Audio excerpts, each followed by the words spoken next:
योगी राम सूरत कुमार, योगी राम सूरत कुमार, योगी राम सूरत कुमार, ஜெய குரு ராயா. இந்த எபிசோட்ல தெய்வ திரு ஜஸ்டிஸ் அருணாச்சலம் ஐயா தான் எப்படி திருவண்ணாமலை ஆசிரமத்துக்கு பகவான் பணிக்காக வந்து சேர்ந்ததை பத்தி அவரோட அனுபவத்தை ஷேர் பண்ணாங்க. ரொம்ப அருமையான அனுபவம். அதை நாம இன்னைக்கு அனுபவிப்போம். 1996 ஜூலை மாசம் ஜஸ்டிஸ் ஐயா வந்து சென்னை ஹைகோர்ட்ல ஆக்டிங் சீஃப் ஜஸ்டிஸா ரிட்டையர் ஆறாங்க. ரிட்டையர் ஆகி ஒரு 2-3 நாள்லயே நம்ம பகவானை பாக்குறதுக்காக திருவண்ணாமலைக்கு வந்துடுறாங்க. பகவான் அந்நேரம் ஜஸ்டிஸ் ஐயாட்ட கேட்குறாங்க, உங்களோட ஃபியூச்சர் பிளான் என்ன அப்படின்னு சொல்லி கேட்டோன்னே ஜஸ்டிஸ் ஐயா அதுக்கு என்ன சொல்றாங்க, இன்னும் அதை பத்தி நான் சிந்திக்கல, ஆனா உடனடியா நல்லா ரெஸ்ட் எடுக்கணும்னு எனக்கு தோணுது. ஏன்னா அந்த அளவுக்கு ஹெவி ஒர்க்கு பார்த்தவங்க நல்லா ரெஸ்ட் எடுக்கணும்னு எனக்கு தோணுனோன்னே பகவான் அதுக்கு வந்து உங்களுக்கு அது கண்டிப்பா தேவை அப்படின்னு சொல்லி அந்த தர்ஷன்ல விடை கொடுத்து அனுப்பிடுறாங்க. ஜஸ்டிஸ் ஐயாவும் சென்னை திரும்பிடுறாங்க, ரெஸ்ட் எடுக்கிறாங்க.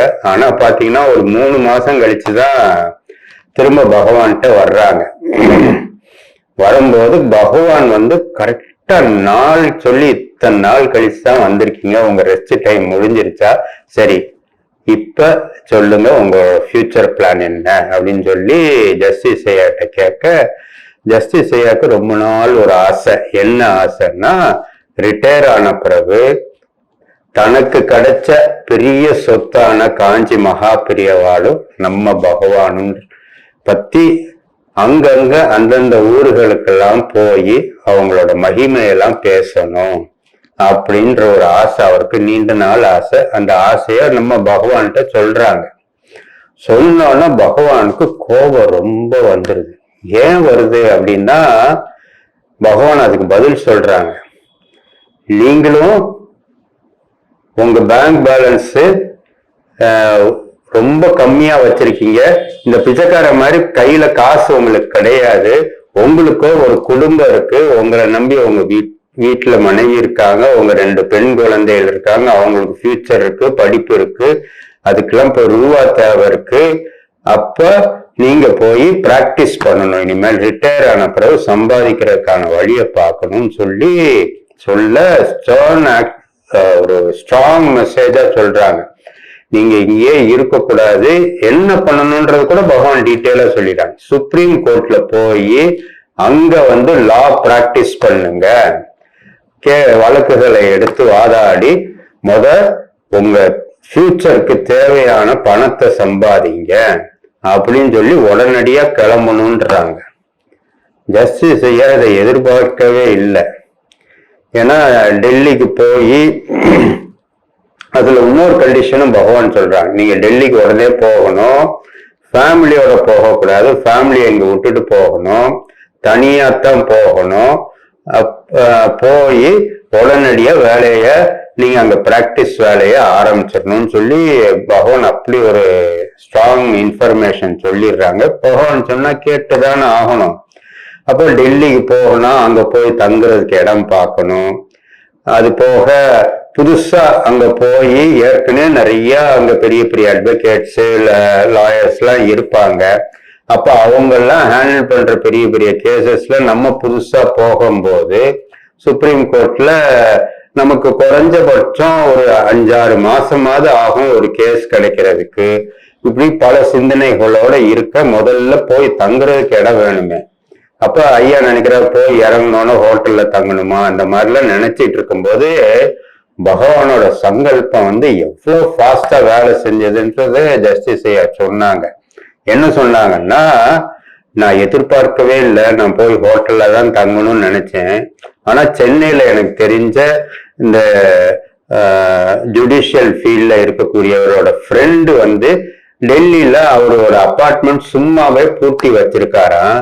அப்ப அவர்கிட்ட இவர் சொல்லும் போது, ஜஸ்டிஸ் அருணாச்சலம் ஐயாவுக்கு நான் வந்து அந்த அப்பார்ட்மெண்ட்டை ஃப்ரீயாவே தந்துடுறேன், அவங்க யூஸ் பண்ணிக்கிட்டு எவ்வளவு நாள் அவங்க போனாலும் யூஸ் பண்ணிக்கிட்டோம், எலக்ட்ரிசிட்டி வாட்டருக்கு உரிய இதை மட்டும் தீர்வையை மட்டும் கெட்டிரட்டும், ரெண்டே எனக்கு கொடுக்க வேண்டாம்னு சொல்லி ஃப்ரீயாவே அப்படி ஒரு சந்தோஷத்தோட சாவி வந்து கொடுத்துட்டு போயிடுறாரு. அப்ப தங்குறதுக்கு வீடு கிடைச்சிருது. டெல்லிக்கு போய் இறங்கினோன்னா அவங்க வீட்டுக்கு தேவையான தேவையான சாமான்கள் எல்லாம் இன்னொரு ஜுடிஷியல் ஆபீசர் வந்து அவ்வளவு ஹெல்ப் பண்றாங்க போல, அந்த ஃபேமிலியே வந்து ஹெல்ப் பண்றாங்க. அது மட்டும் இல்ல, ஐயாக்கு வீட்டு வேலைக்கு டிரைவர் வசதி எல்லாம் பகவானோட சங்கல்பத்துல ஐயா நினைச்சு கூட பார்க்கல, எல்லாம் அப்படி ஒரு டிவைன் பிளான் படி டக்கு டக்கு டக்குன்னு அங்க நடந்துருச்சு. போய் எல்லாம் செட்டில் ஆயாச்சு. அடுத்தது வந்து கேசஸ் கிடைக்கணுமே. ஐயா நினைச்சிருக்காரு ஒரு 6 மாசம் ஆகும் கிடைக்கிறதுக்கு. ஏன்னா அதே ஃபீல்ட்ல இருக்கிறதுனால அதுல எவ்வளவு போட்டி இருக்கும் என்னன்றது ஐயாக்கு தெரிஞ்ச விஷயம். 6 மாசமாவது ஆகும் நினைச்சிட்டு இருக்கும்போது போய் இறங்கி 6 நாள்ல ஒரு பெரிய கேஸ் ஐயாக்கு வாதாடுறதுக்கு வருது. அது என்னன்னா ஒரு கிரிமினல் கேஸ், ஆந்திரால இருந்து வந்த ஒரு கேஸ். அதுல உள்ள கைதிகளுக்கெல்லாம் ஆயுள் தண்டனை விதிக்கப்படுது. ஏன் அப்படின்னா அது ஒரு மர்டர் கேஸ். அப்ப அந்த கைதிகளுக்கு வந்து அவங்களுக்காக ஐயா வாதாடுறதுக்கு அந்த கேஸ் கிடைக்குது. ஐயாவோட திறமையில அந்த கேஸ் வந்த அன்னைக்கு சுப்ரீம் கோர்ட்ல அவங்களுக்காக அந்த வாதாடுறாங்க. 30 நிமிஷத்துல வாதாடி ஜெயிச்சு அந்த கைதிகள்லாம் நிரபராதின்னு ஆக்கிடுறாங்க. அப்படி ஒரு திறமையா வாதாடி நிறைய பேர் சுப்ரீம் கோர்ட் ஜட்ஜே பாராட்டினாராம், இவ்வளவு அழகா நீங்க பண்ணீங்கன்னு. அப்போ ஒரு கேஸ், ஒரு பெரிய கேஸே சால்வ் பண்ணி அதை ஜெயிச்ச உடனே ஐயாவை தேடி அடுத்தடுத்து நிறைய கேசஸ் வருதா. எதிர்பார்க்கவே இல்லை. குறைஞ்சபட்சம் நம்ம 6 மாசம் கழிச்சு முதல் கேஸ் வரும்னு நினைச்சோம். 6 நாள்ல ஒரு கேஸ் வந்து அது ஜெயிச்சு ஜெயிச்சனால ஒரு நல்ல பேர் கிடைச்சி அடுத்தடுத்து கேசஸ் வர ஆரம்பிச்சிருது ஜஸ்டிஸ் ஐயாக்கு. அப்ப ஜஸ்டிஸ் ஐயா நினைக்கிறாங்க ஒரு 5 வருஷமாவது நம்ம ஃபியூச்சர், பகவான் சொல்லியிருக்காரு ஃபியூச்சருக்கு தேவையான பணம் சம்பாதிக்கணும். அது மட்டும் இல்ல, பகவான் ஐயாவை அனுப்பும் போது நீங்க போய் ஃபியூச்சருக்கு சம்பாதிங்க, என்னோட தந்தை அவரோட பணிக்காக உங்களை எப்ப கூப்பிடணும்னு நினைக்கிறாரோ அந்நேரம் கூப்பிட்டுக்கிடுவாரு, அந்நேரம் நீங்க கிளம்பி வந்தா போதும், அது வரைக்கும் டெல்லியில தான் இருக்கணும் அப்படின்னு கிளம்புறதுக்கு முன்னாடி சாமி இந்த ஒரு கண்டிஷனும் போட்டிருக்காங்க.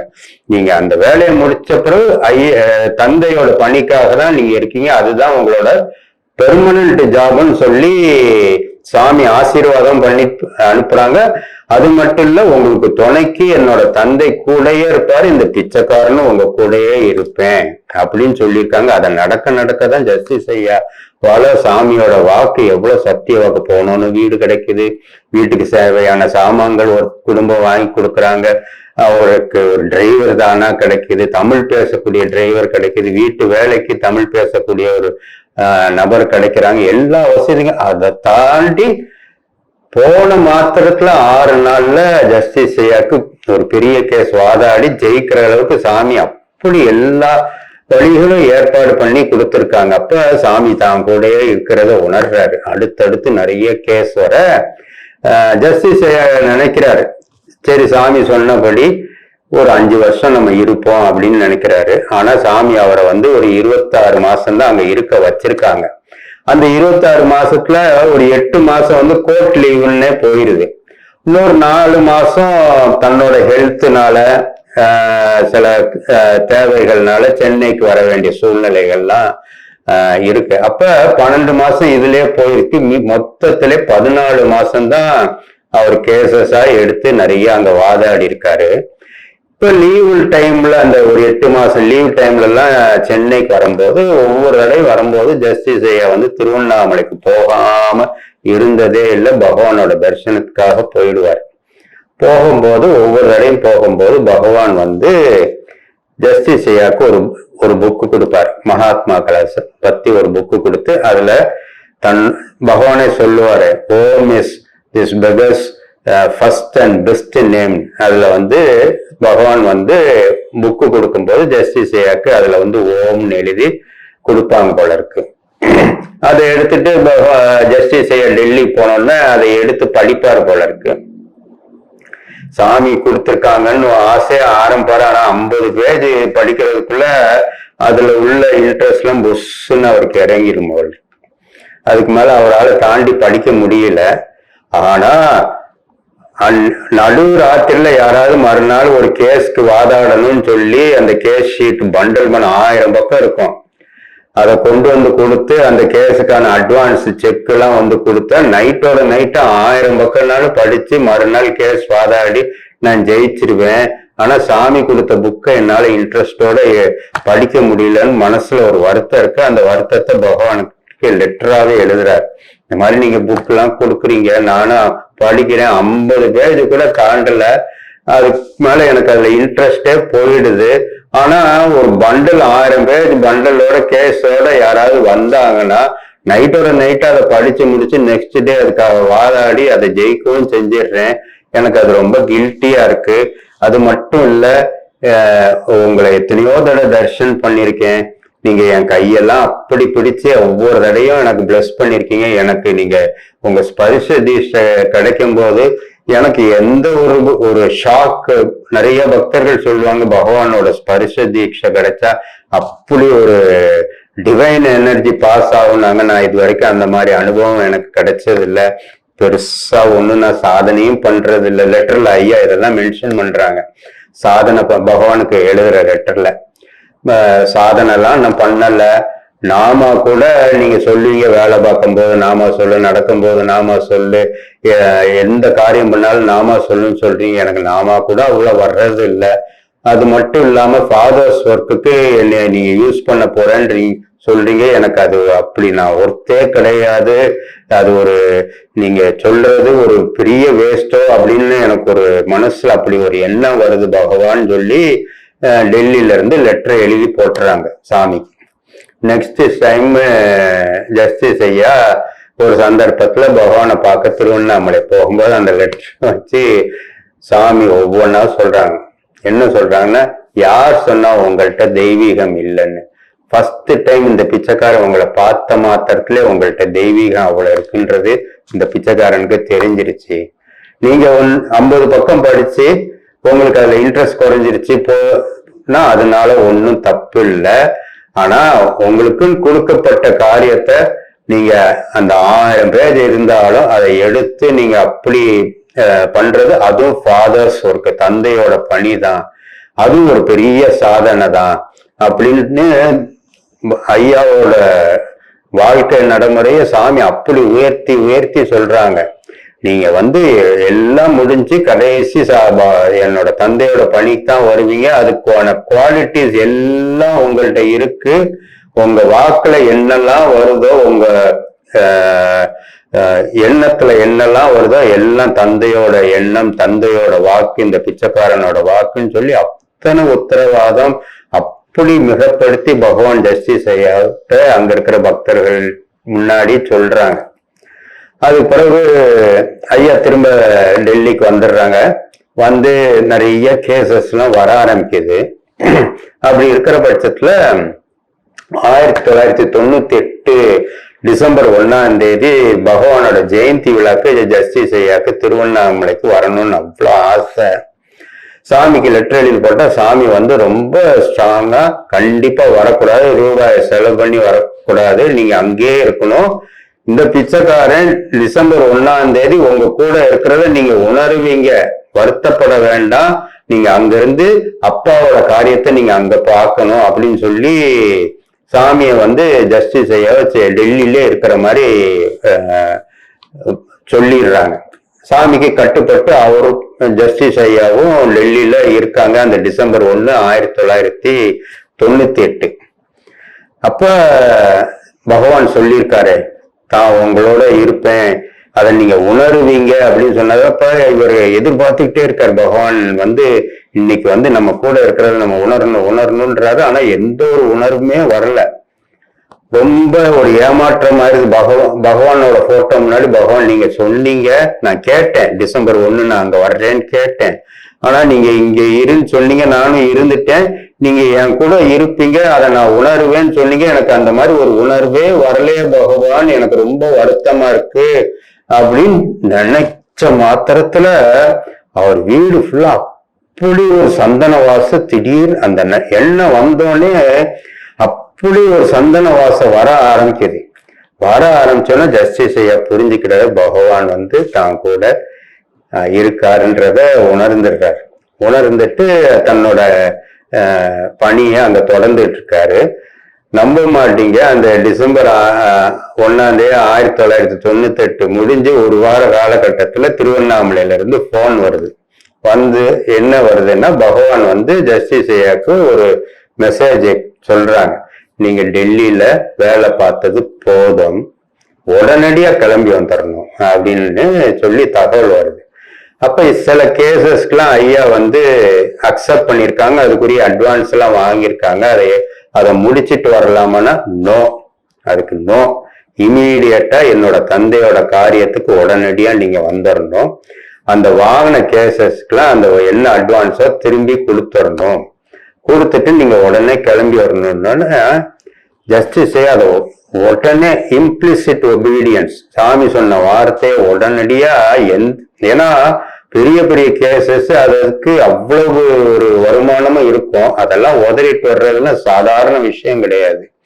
அப்ப ஜஸ்டிஸ் ஐயா வந்து எல்லா யார்கிட்ட எல்லாம் கேஸ் அக்செப்ட் பண்ணியிருந்தாங்களோ அதெல்லாம் திரும்ப கொடுத்து, வாங்கின அட்வான்ஸ் எல்லாம் திரும்ப கொடுக்க, சக லாயர்ஸ் பெரிய அட்வொகேட்ஸ் எல்லாம் ஜஸ்டிஸ் ஐயாவை ஏன் இப்படி ஒரு பைத்தியக்காரத்தனமான ஒரு காரியத்தை பண்றீங்க, அவன் கேஸ் கிடைக்கிறதுக்கு என்ன இது சிரமப்படுறான், உங்களை தேடி இத்தனை வர்றதை நீங்க ஏன் இப்படி உதறிட்டு போறீங்க, இப்படி ஒரு பைத்தியக்காரத்தனத்தை பண்றீங்களேன்னு சொல்லி இப்படி ஒரு வார்த்தைகளோடலாம் கேட்கிறாங்க. ஜஸ்டிஸ் ஐயா வந்து அதுக்கு சொல்றாரு, இந்த பைத்தியக்கார காரியம் எனக்கு ரொம்ப பிடிச்சிருக்கு, என்னோட பகவான் என்னை கூப்பிட்டாரு, அதை மிஞ்சி என்னால ஒரு நிமிஷம் இங்க இருக்க முடியாது, அவ்வளவு வருமானம் வரக்கூடிய ஒரு காலகட்டத்துல பகவான் சொல்லிட்டாருன்னு ஒரே ஒரு காரணத்துல உடனடியா கிளம்பி அங்க வைண்ட் அப் பண்ணி தமிழ்நாடு திரும்பிடுறாங்க, ஆசிரமுக்கு வந்துடுறாங்க. பகவான் அதுக்கு பிறகு ஜஸ்டிஸ் ஐயாவை லைஃப் ட்ரஸ்டியா ஆசிரமத்துக்கு மாத்தி பகவான் வந்து சொன்னாரு, என்னோட தந்தை வந்து உங்களை வந்து எப்ப தன்னோட காரியத்துக்காக எடுத்துக்கணும்னு நினைக்கிறாரோ அப்ப கண்டிப்பா எடுத்துருவாரு, அதுதான் உங்களோட பெர்மனன்ட் ஜாப்னு சொன்னாங்களே, அதை வந்து பகவான் நடத்தி காமிச்சார். அப்ப அதுக்கு பிறகு பகவானோட காரியத்தை தான் லைஃப் லாங்கா ஜஸ்டிஸ் ஐயா பண்ணக்கூடிய ஒரு பெரிய பாக்கியம் கிடைச்சது. அது அப்படி சீரும் சிறப்புமா நம்ம ஆசிரமத்துல ஜஸ்டிஸ் ஐயா பண்ணது நம்ம எல்லாருக்கும் தெரிஞ்ச விஷயம்தான். இது ஜஸ்டிஸ் ஐயா சிவகாசி பஜனாசிரம் வரும்போது சாமி வந்து ஒவ்வொரு சின்ன சின்ன விஷயத்துக்கும் எவ்வளவு கைடன்ஸ் கொடுத்திருக்காரு. அப்ப நம்மளுக்கு ஒரு பெரிய வழிகாட்டியா இருக்கிறது நம்ம பகவான் யோகிராம் சுரத்குமார் தான் நமக்கு ஒரு பெரிய கைட் அப்படின்னு சொல்லி அவர் சொல்றத கேட்டோம்னா நம்ம நினைக்கிறதோட அது அந்த வரக்கூடிய பாதைகள் இது எப்படி இருக்குமோ அப்படின்னு 1000 கேள்வி நமக்கு வந்தா கூட அவர் சொன்னபடி கேட்டோம்னா அந்த பாதையை அப்படி சுலபமா அவரே நம்மளை கையை பிடிச்சு ஈஸியா கூட்டிட்டு போய் அதை அவ்வளவா நடத்தி காமிக்கிறாருன்றது நமக்கு புரியுது. அதனால நம்ம பகவான் நமக்கு அப்படி ஒரு துணை அப்படின்னு சொல்லி இந்த அனுபவத்தை ஷேர் பண்ணாங்க. இந்த அனுபவத்தை தான் இன்னைக்கு உங்களோட ஷேர் பண்ண நினைச்சேன். ஜெய் யோகிராம் சுரத்குமார்.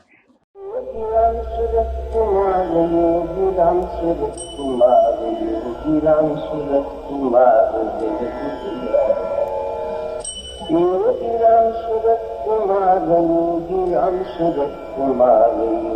राम सूरत कुमार जय गुरुराया।